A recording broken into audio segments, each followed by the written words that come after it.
Have you ever noticed that two people can do the same practices, read the same texts, bow in the same hall, and yet one becomes calmer and kinder while the other becomes more tense, more anxious, and easier to anger?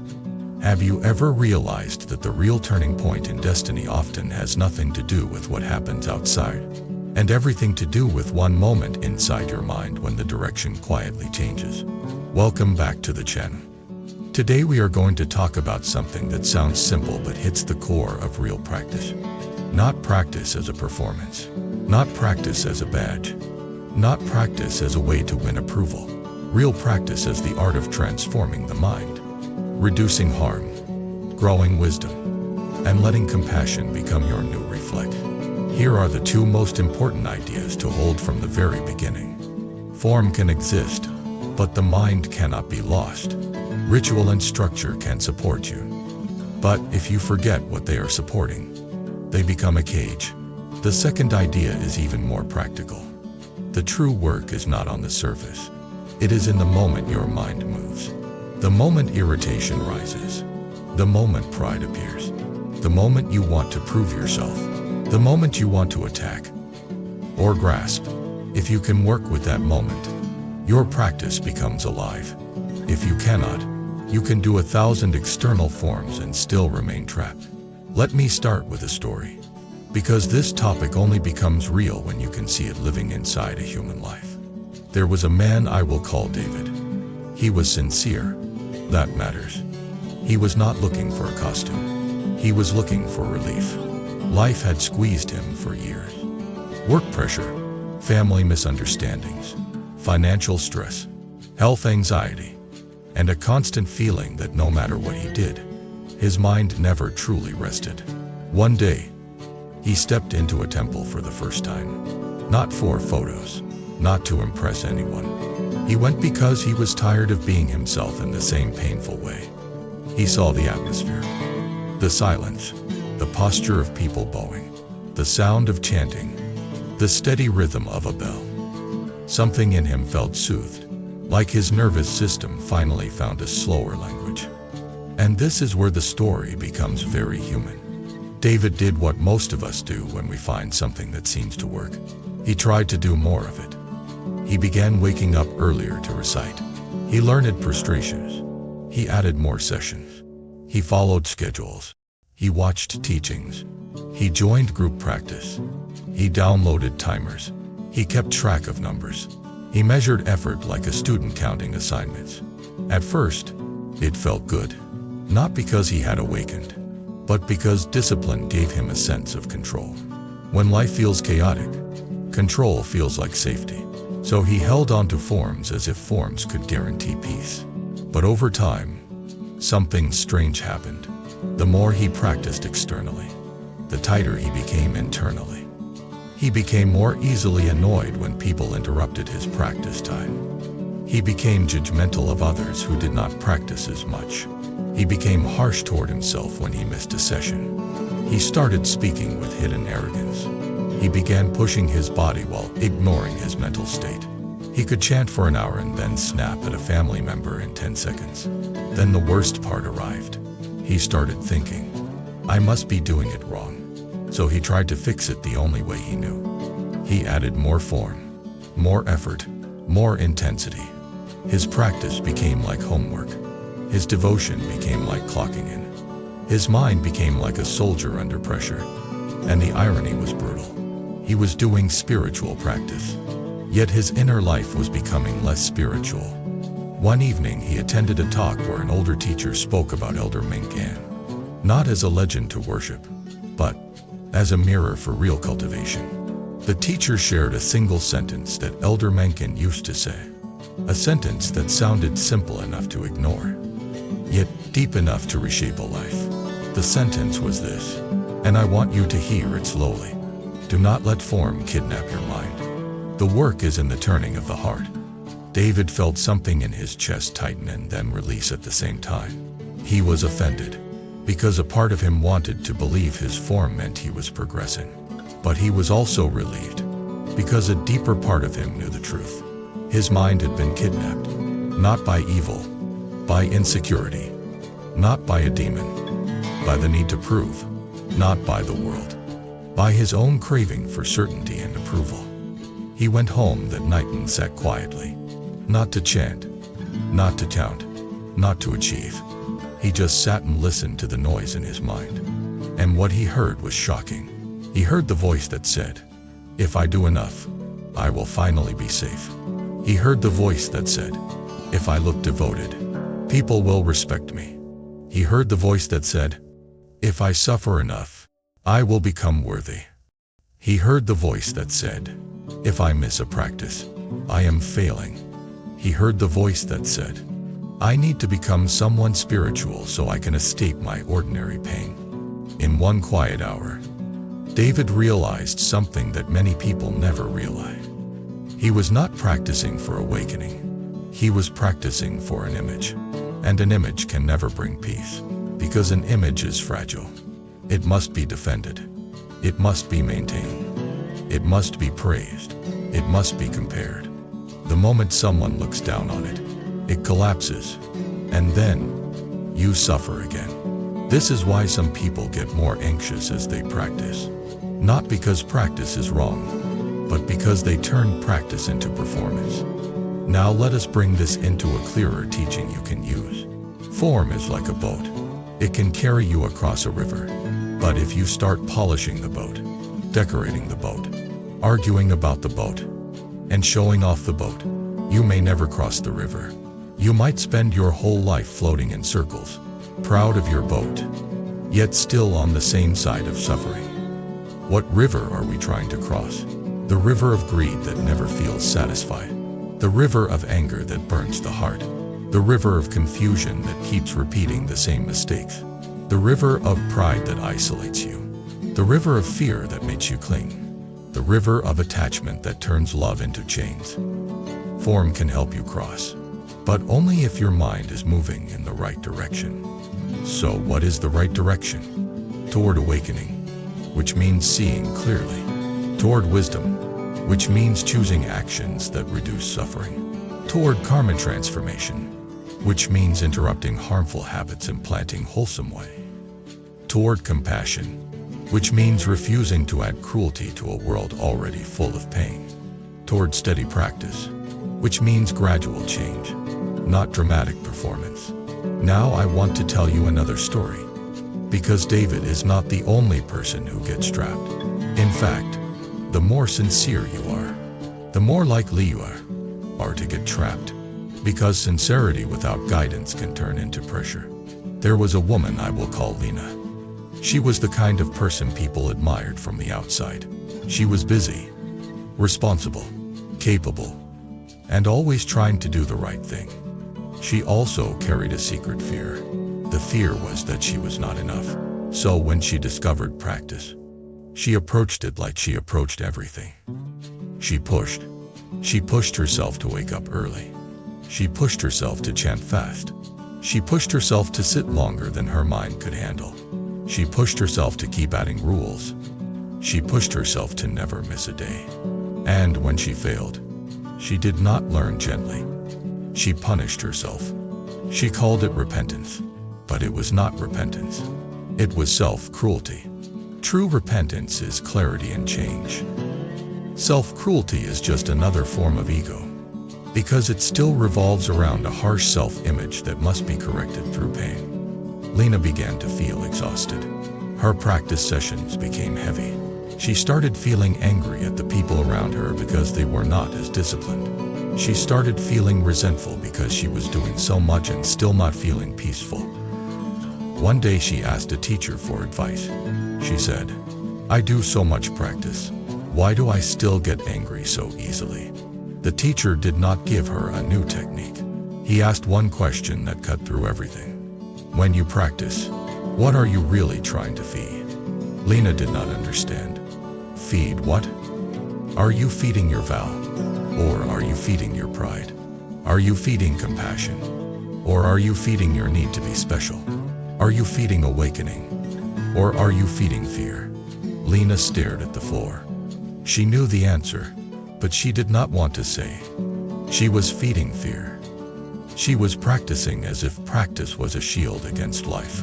And because she believed life was a threat, her mind stayed in fight mode. You cannot force peace out of a fighting mind. You can only train a fighting mind to relax through wisdom, patience, and kindness. This is where Elder Meng can become so important, because his teaching is not about rejecting forms. It is about putting forms in their proper place. Forms are tools. The mind is the target. If the tool becomes the target, you lose the path. Now let us talk about what real practice looks like.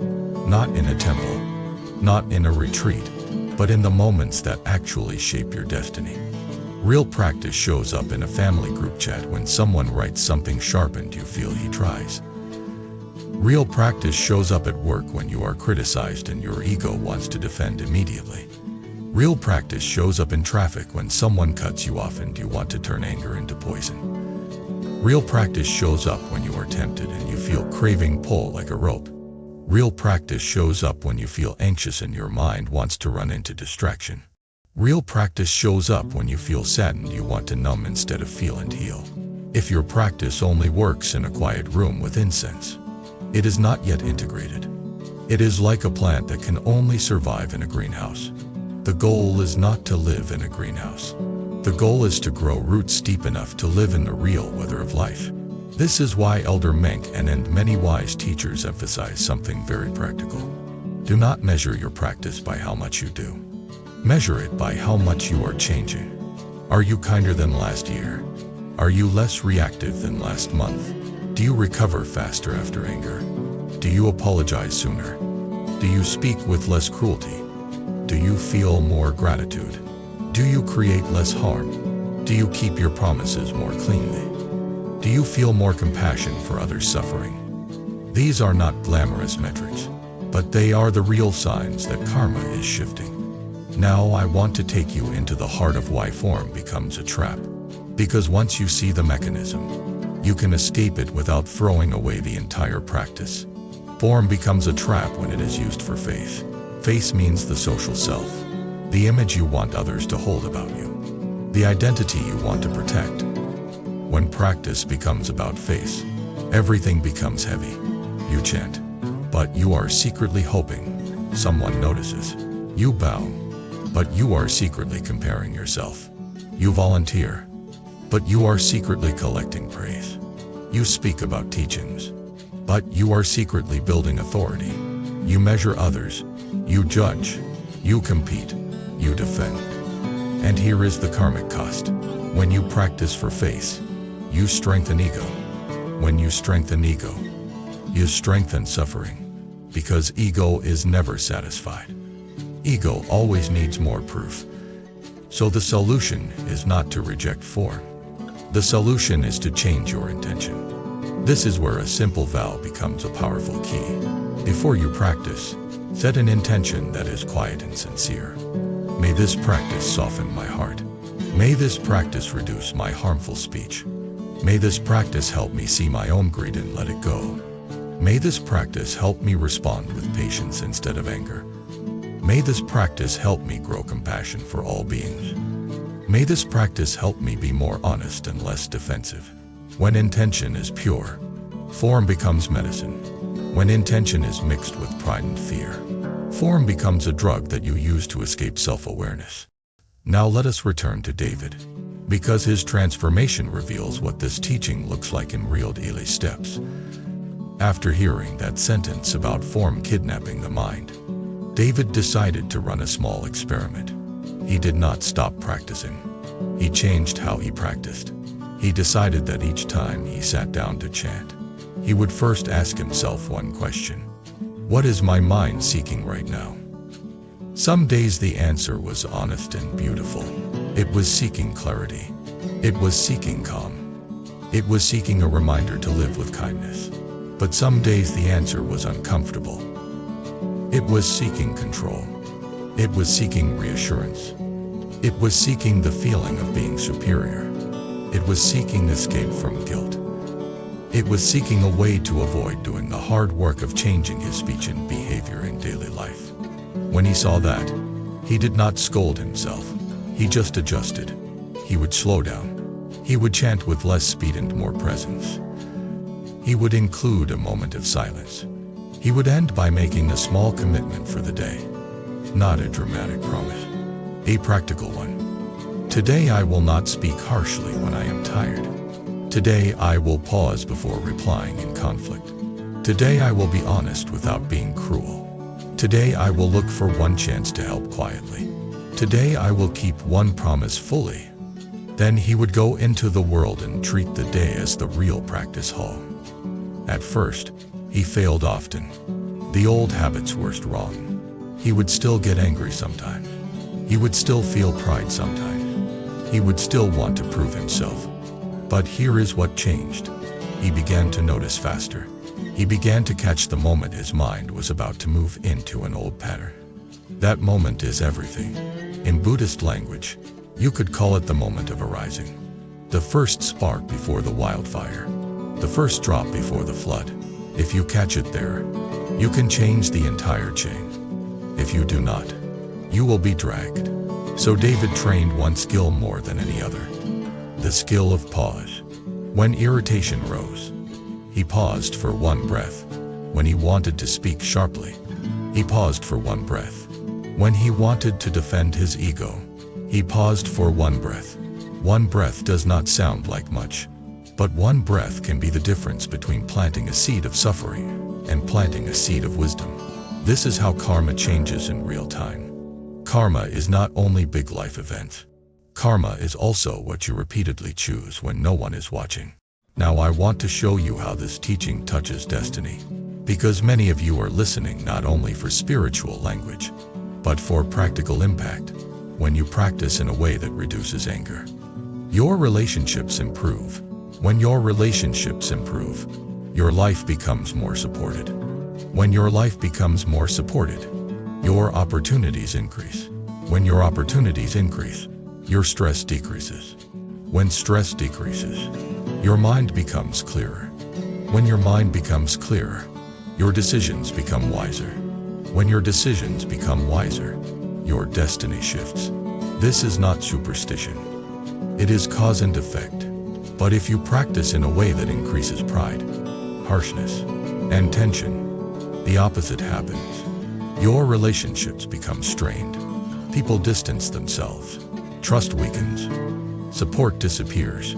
Misunderstandings multiply. You feel more isolated. Then you conclude that practice does not work. Practice works, but intention matters. Now let us go deeper into the part that many people misunderstand. Some people here do not be trapped by form, and they use it as an excuse to be lazy. They say, forms do not matter, so I do nothing. I do not cultivate discipline. I do not restrain harmful speech. I do not keep vows. I do not refine my mind. I just claim I am free. That is not freedom. That is avoidance. Real teaching is subtle. It does not swing to the extremes. Form without mind is empty. Mind without form is unstable. The middle way is using form as support while keeping the heart as the main focus. So what does that look like? It looks like practicing consistently, but not violently. It looks like keeping discipline, but not turning it into ego. It looks like honoring rituals, but not using them to avoid daily ethics. It looks like chanting, but also practicing right speech. It looks like bowing, but also practicing patience with family. It looks like studying, but also practicing generosity. Because a beautiful practice session followed by cruel speech is not practice. It is performance. Now I want to tell you a story that makes this painfully clear. A man I will call Raymond was famous in his local community for being devoted. He attended every ceremony. He volunteered. He donated. He knew many teachings by memory. People respected him. But his family suffered. At home, his temper was sharp. His words were cutting. He demanded obedience. He judged everyone. He used teachings as weapons. His spouse felt lonely. His children felt unsafe. One day, a younger practitioner asked an elder, "How can Raymond be so devoted but so harsh at home?" The elder answered with a calm sadness. He is devoted to form, not to awakening. He is using practice to decorate his ego, not to dissolve it. That sentence should be engraved in the mind, because this is the danger. You can use spiritual practice the same way you use status. You can use it to hide insecurity. You can use it to control others. You can use it to avoid responsibility. You can use it to prove you are better. And when you do that, you not only fail to awaken, you create new karma that is even harder to clean, because it is wrapped in spiritual language. This is why the path always returns to humility. Humility is not thinking you are worthless.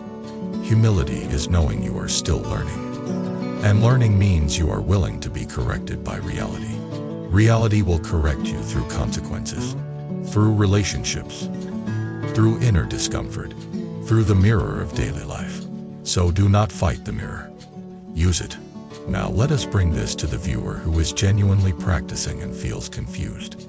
You might be thinking, I do my practices, but I still get angry. I still feel anxious. I still fall into old habits. Does that mean I have no progress? Not necessarily. Progress is not never getting pulled. Progress is noticing sooner and returning sooner. If you used to stay angry for 3 days and now you return in 3 hours, that is progress. If you used to hold resentment for months and now you soften in a week, that is progress. If you used to never apologize and now you can apologize, that is progress. If you used to speak sharply every day and now it happens less, that is progress. The path is gradual. And the more you can treat it as gradual, the less you will turn practice into self-punishment. Self-punishment is another trap that looks spiritual but is actually ego. Ego says, I must be perfect. Ego says, I must achieve quickly. Ego says, I must never fail. Ego says, if I fail, I am worthless. This is not wisdom. This is fear wearing a spiritual mask. Wisdom says, return.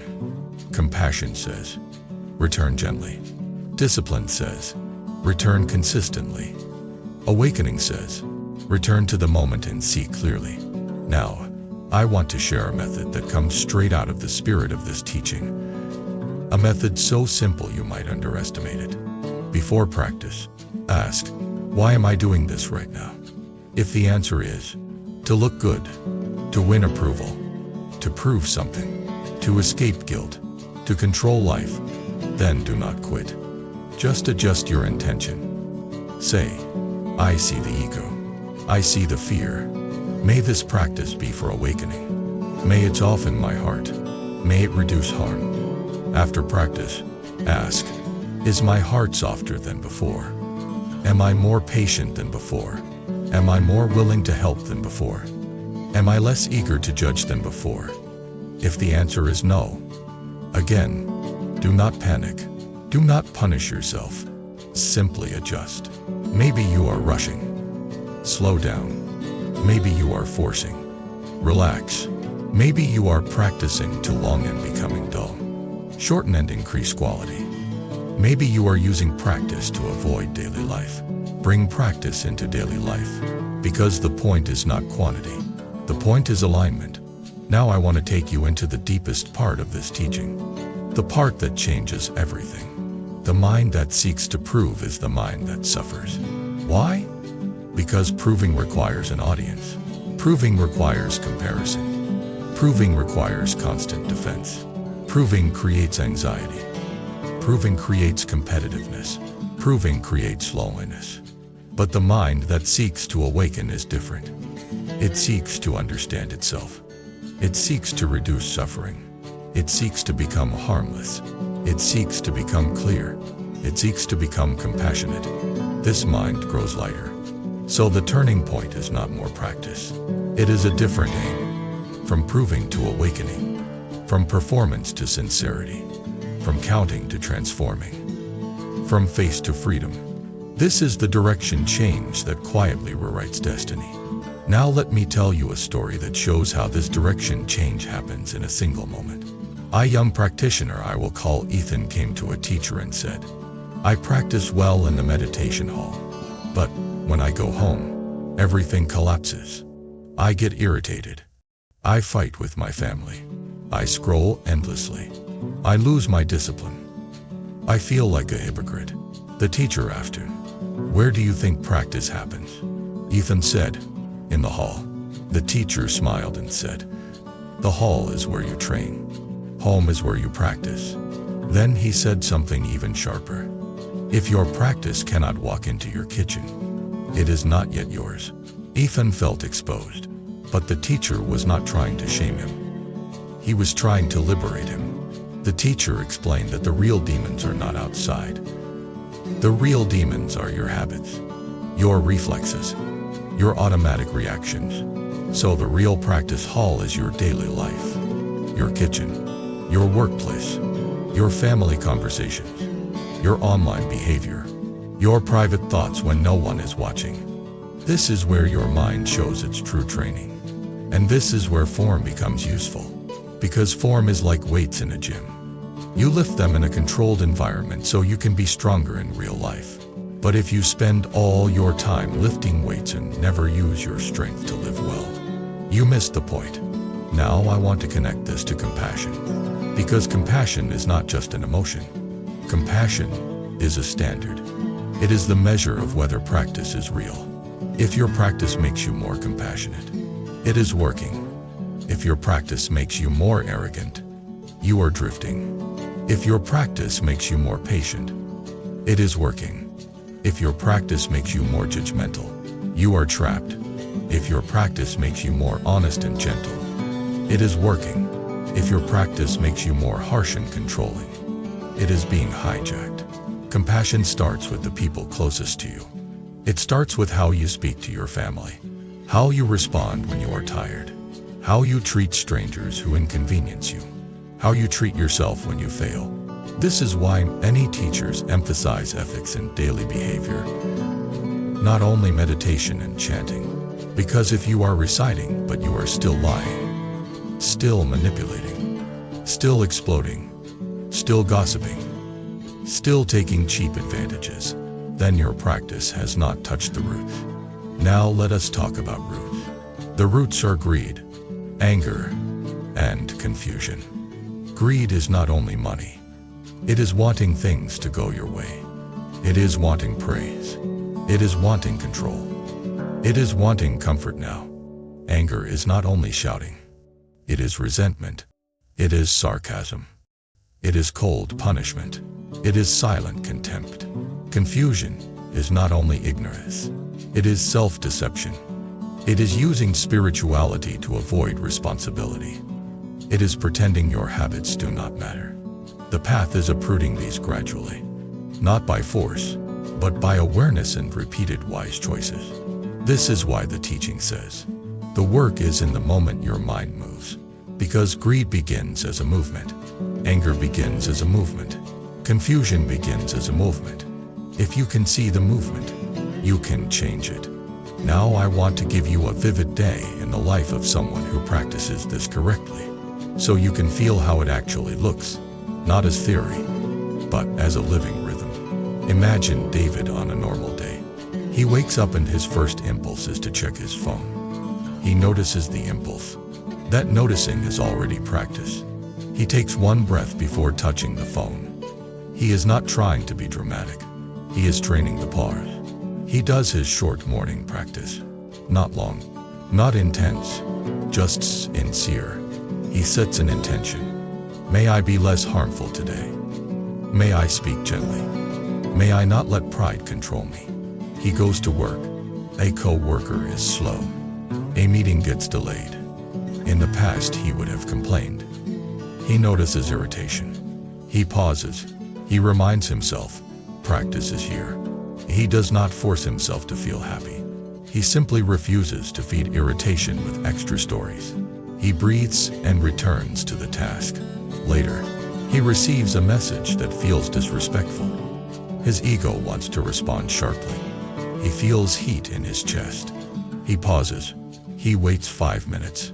He reads again. He asks a clarifying question instead of attacking. A conflict is prevented. That is karma changing. He goes home. A family member says something that usually triggers him. He notices the old pattern. He feels the urge to prove himself right. He remembers elder Meng. Do not let form kidnap your mind.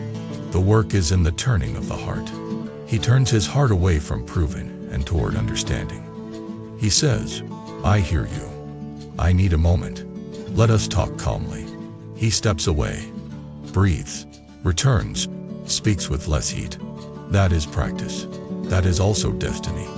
Because if you do this repeatedly for months, your life becomes different. Not perfect, but different. Warmer, cleaner, less filled with regret, less filled with unnecessary conflict. Now let us be honest. This is difficult. Why? Because old habits have momentum. Because the ego loves performance. Because fear loves control. Because anger feels powerful in the moment.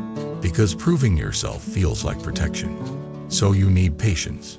Patience is not weakness. Patience is the strength to delay reaction. Patience is the difference between planting poison and planting medicine. Patience is the bridge between trigger and wisdom. This is why the path is practical. It is not about mystical experiences. It is about becoming a person who creates less suffering. Now I want to address something that many viewers struggle with. They say, my family does not understand. My workplace is chaotic. My emotions are unstable. I practice but nothing changes. If that is you, I want you to hold this truth. Change is often invisible at first. A tree grows underground before it grows above ground. Your mind needs repeated training.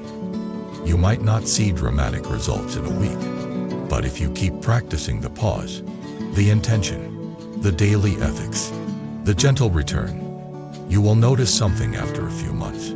You will hurt people less. You will regret less. You will recover faster. You will feel more inner steadiness. You will be less addicted to approval. You will be more honest with yourself, and that is real progress. Now I want to share a reflection that many people find uncomfortable but liberating. Sometimes the reason you feel stuck is not because your practice is too small. It is because you are avoiding the real work. The real work might be your speech. The real work might be your temper. The real work might be your selfish habits. The real work might be your addiction to distraction. The real work might be your pride. You can chant all day and still avoid these. Form can become an escape. So ask yourself gently, what am I using practice to avoid? This question is not meant to shame you. It is meant to wake you up. Because waking up is not just calm feelings. Waking up is seeing your own mind honestly.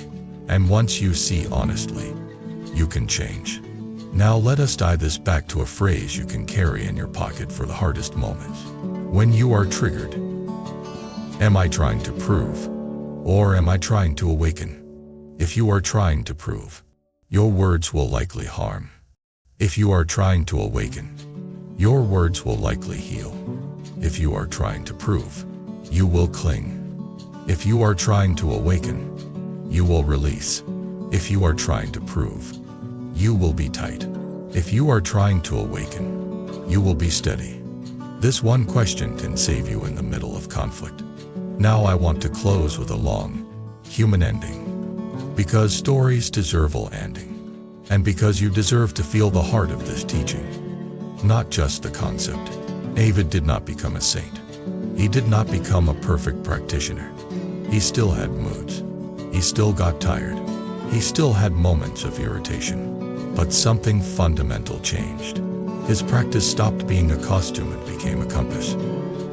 When he slipped, he returned without self-hatred. When he failed, he apologized sooner. When he felt pride, he smiled and softened. When he felt fear, he breathed and chose a calmer action. When he felt anger, he delayed reaction and reduced harm. And after many months, he noticed something he never expected. Life felt less hostile. Not because life changed first, but because he stopped fighting reality with his ego. This is the quiet miracle of true cultivation. When you stop clenching, the heart settles. When the heart settles, wisdom appears. When wisdom appears, compassion becomes possible. When compassion becomes possible, karma shifts. When karma shifts, destiny slowly changes. All of this begins with one sentence, one direction, one turning of the heart. Do not let form kidnap your mind. The work is in the turning of the heart. Now I want to hear from you. What is the form that most often traps you? Is it the fear of being judged, the pressure to look devoted, the obsession with quantity, or the harsh self-punishment when you miss a day? Share your experience in the comments, and share what kind of daily life moment is currently the hardest practice hall for you. If this video gave you clarity, support the channel by subscribing, liking, and leaving a comment so more people can find these long-form teachings.